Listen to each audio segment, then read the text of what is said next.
Have you ever heard a simple English question and suddenly your brain stopped? You knew the words, you understood the question, but you could not answer. You just stood there, nervous, silent, and thinking, why can't I speak? If this happens to you, today's episode is for you.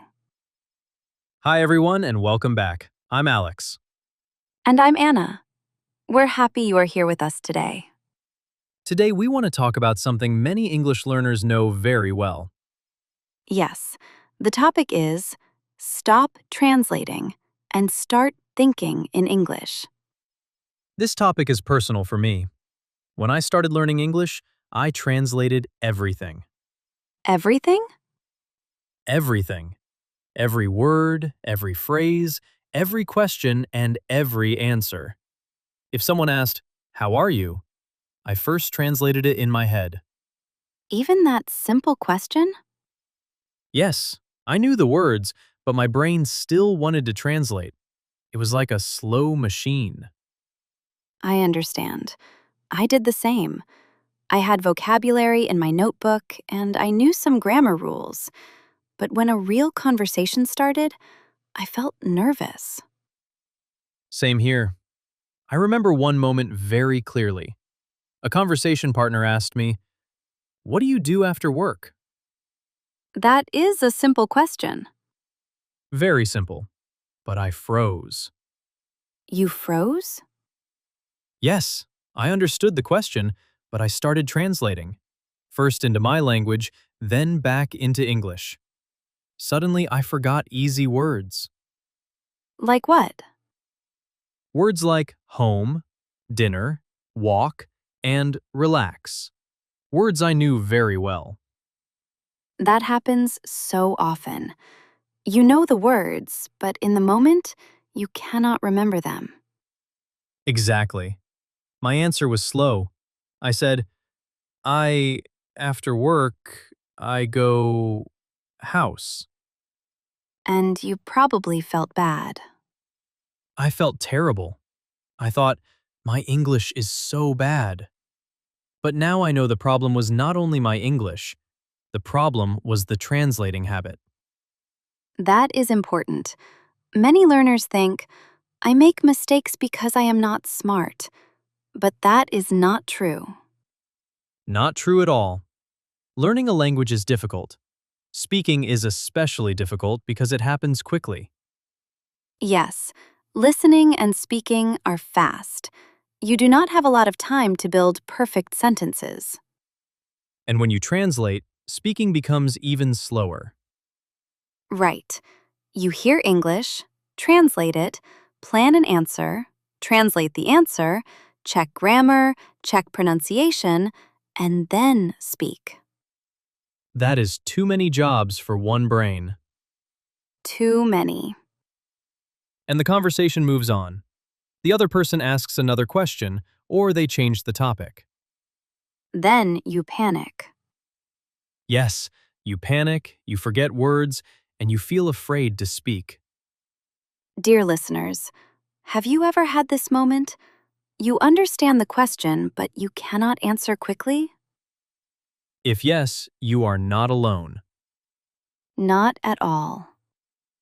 I used to feel afraid of making a mistake. I wanted every sentence to be perfect. Did that help? No, it made me quiet. That is a big problem. If you want fluency, you need speaking practice.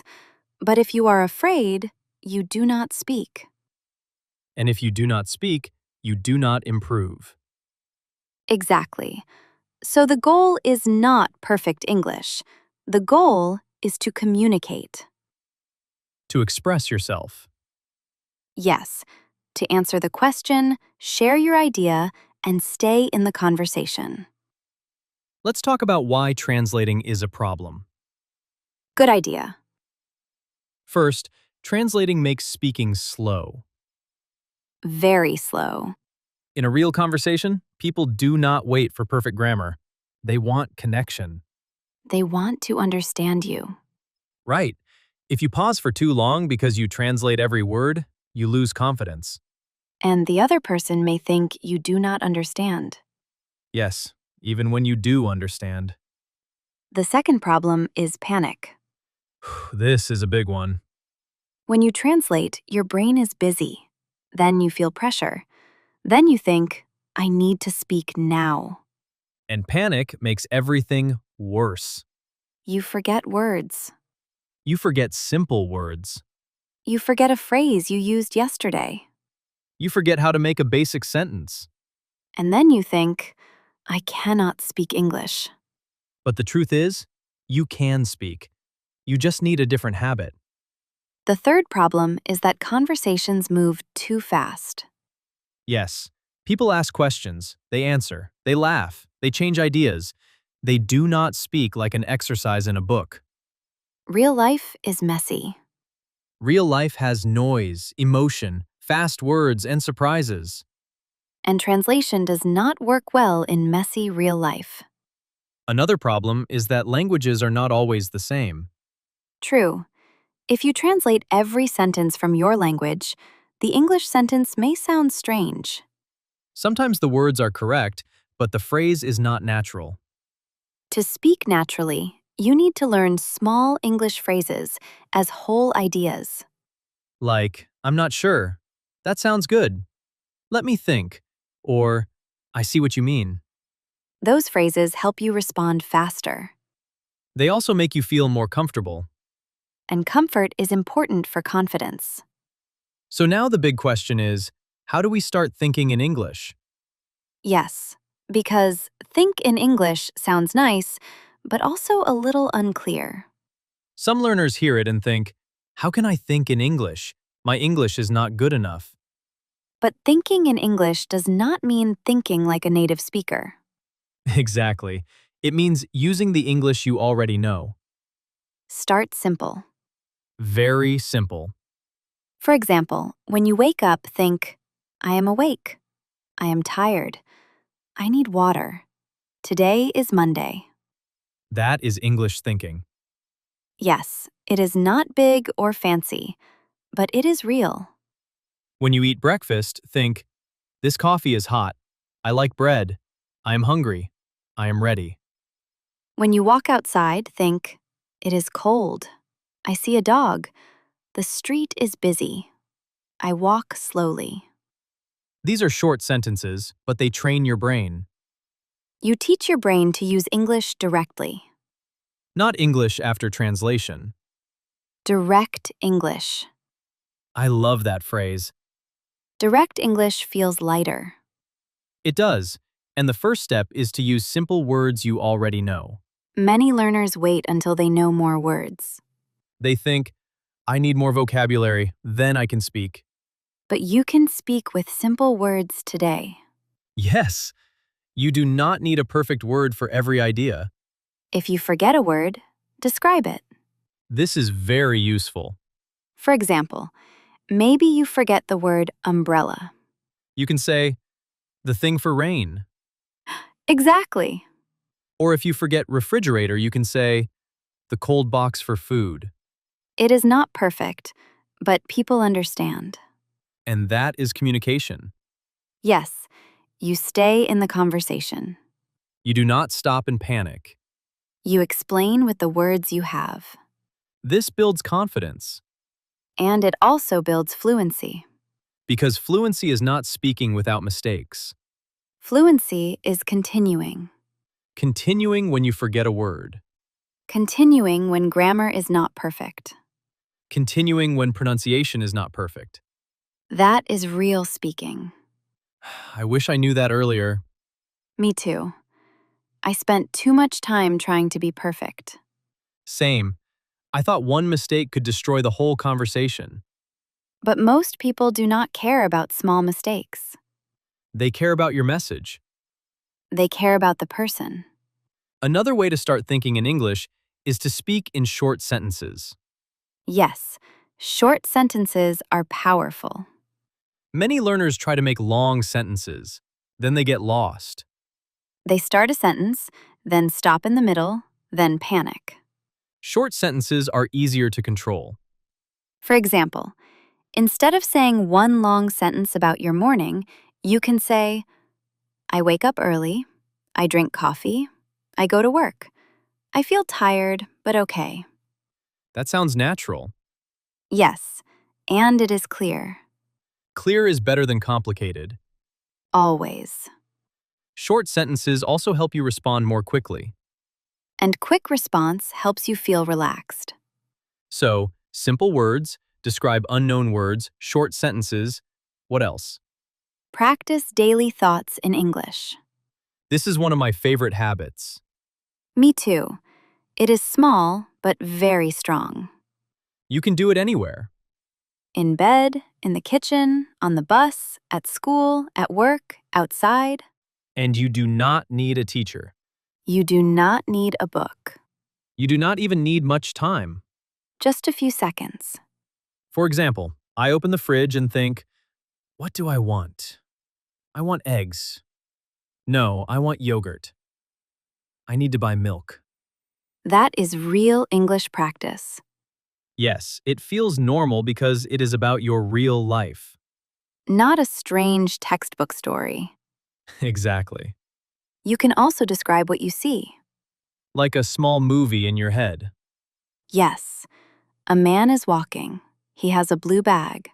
A child is laughing. The bus is late. That is great for vocabulary.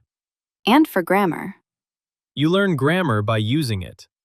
Not only by reading rules. Rules are useful, but practice makes them alive. Another habit is to name things around you in English. Chair, table, phone, window, bag. Yes, but do not stop there. Make a sentence. My phone is on the table. The window is open. My bag is heavy. This chair is comfortable. Simple sentences. Real life. That is how you teach your brain. Slowly, English becomes normal. And when English becomes normal, you feel less nervous. You also make fewer long pauses. Yes, because you do not search for every word in your first language. You search inside English. That is the key. Search inside English. I like that. It sounds small, but it changes everything. I want to add something practical here. Yes, practical advice is always helpful. Many learners ask, but what if I only know easy words? Easy words are not a problem. Easy words are your best friends. Exactly. You can say many things with simple words. For example, if you do not know exhausted, you can say, very tired. If you do not know delicious, you can say, very good. If you do not know appointment, you can say, a meeting with a doctor or a time to meet someone. This is not bad English. This is smart English. Yes, you are using the language to solve a problem. And this is what real speakers do too. People do not always use perfect words. They explain. They change the sentence. They try again. That makes speaking feel more human. Also, you can give yourself permission to speak slowly. That is important. Thinking in English does not mean speaking very fast. No, it means you do not need to translate every idea first. You can still pause. A small pause is natural. Native speakers pause too. They say, let me think, or 1 second, or how can I explain this? These phrases help you stay calm. They also show your conversation partner that you are still there. You are not lost, you are just thinking. That makes a big difference. I also like using small questions for practice. What do you mean? During the day, I ask myself simple questions in English. Like what? What am I doing now? How do I feel? What do I need? Where am I going? That is very good speaking practice, even if you answer in your head. Yes, my answer can be short. I am cooking. I feel calm. I need my keys. I am going home. Simple question, simple answer. And after some time, the answer comes more quickly. because your brain knows the path. Exactly. It is like walking the same street every day. At first, you think about every turn. But later, your feet know the way. English can become like that too. Slowly, the path becomes easier. I like that image. Me too. It feels hopeful. And hope is important when you learn a language. Very important. Without hope, people stop. But with small wins, they continue. A small win can be one clear sentence, Or one answer without translation. or one moment when you understand quickly. Celebrate those moments. Yes, they are small, but they matter. They show that your English is moving forward. And moving forward is the real goal. Not perfect, forward. Let's talk about mistakes for a moment. Good idea. Many learners translate because they are afraid of mistakes. Yes, translation feels safe. You think, if I translate carefully, maybe my sentence is correct. But in real speaking, careful translation can make you slow and tense. And sometimes the sentence is still not natural. True.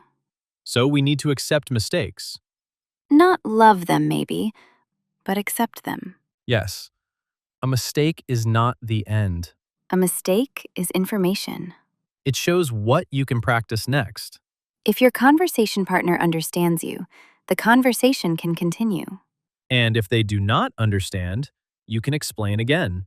You can say, "Sorry, let me explain." Or, I mean, Or, "How can I say this?" these phrases are very helpful. They give you time. And they keep you relaxed. You do not need to disappear when you make a mistake. You can stay present. Stay in the conversation. That is confidence. Confidence is not, "I speak perfectly." Confidence is, I can try. Yes, "I can express myself." I can communicate. I can learn. That attitude changes speaking practice. It makes practice feel less scary.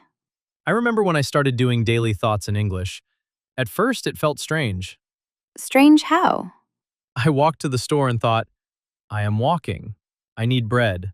The sky is gray. And I felt silly. Did it help? Yes, so much. After a few weeks, simple sentences came faster. That is the magic. Not magic, really, but habit. Habit is stronger than we think. Exactly. If you practice small English thoughts every day, your brain gets used to English. Then in conversation, you are not starting from zero. You already have English moving in your mind. That is a beautiful way to say it. Thank you. I also had a habit. Before sleeping, I told myself 3 simple sentences in English. What kind of sentences? Today was busy. I spoke to my friend. Tomorrow I need to wake up early. Very simple, but very useful. Some days I made mistakes, of course, but nobody heard me. That is nice. Private practice. Exactly. Private practice builds public confidence. I love that. Dear listeners, can you try one small English thought today? Just one simple sentence about your life? Not perfect. Just real. Yes, real is better than perfect. Let's give some examples. Good idea. In the morning, I am tired, but I am okay. I need coffee. I have many things to do. Today is a busy day. At lunch, this food is good. I am hungry. I want something warm. I sit near the window. Outside, people walk quickly. I hear cars. The air feels cold. I feel relaxed. At night, I am ready to sleep. I did my best today. I like that last one. Me too. We need kindness when we learn. Absolutely. Many learners are too hard on themselves. They say, "My English is terrible." But maybe it is not terrible. Maybe it is just growing. Growing takes time. slowly, then faster. and sometimes slowly again. That is normal. Learning is not a straight line. Some days you remember everything. Some days you forget easy words. Some days you speak naturally. Some days you pause a lot. All of that is part of learning. Do not judge your whole English by one bad conversation. Yes, one nervous moment does not mean you cannot speak. It means you are human. Let's give listeners a clear challenge. Yes. For the next 24 hours, try thinking in English when you wake up, eat, or walk outside. Just simple thoughts. When you wake up, think, I am awake. I feel okay. Today is a new day. When you eat, think, this is good. I like this. I am full. When you walk outside, think, the sky is bright. I see people. I walk slowly. Do not translate first. Use the English you already know. If you do not know a word, describe it. If the sentence is not perfect, that is okay. If you pause, that is okay too. The goal is to build the habit. One small English thought at a time. And maybe tomorrow, speaking feels a little easier. Not perfect. Just easier. That is enough. Before we finish, let's remember the main ideas. Translating everything can make speaking slow. It can make you nervous and cause panic. It can make you forget words you already know. Real conversations move quickly, so translation is too heavy. You can start thinking in English with simple daily sentences. Use simple words, Describe unknown words. speak in short sentences, Practice daily thoughts in English. and accept mistakes as part of learning. You are not failing when you make a mistake. You are practicing. You are learning, You are building fluency. step by step. English is not only grammar and words. It is also confidence. It is the ability to express yourself, even in simple sentences. So please, dear listeners, be kind to yourself today. Stop waiting for perfect English. Start using the English you have. Start thinking small thoughts in English. And little by little, English will feel more natural, More comfortable. more like yours. Thank you for spending this time with us. We hope this conversation helps you feel less nervous and more confident. Try the 24-hour challenge and notice what changes. We believe in small habits. And we believe in you. See you next time. Take care. Bye. Bye.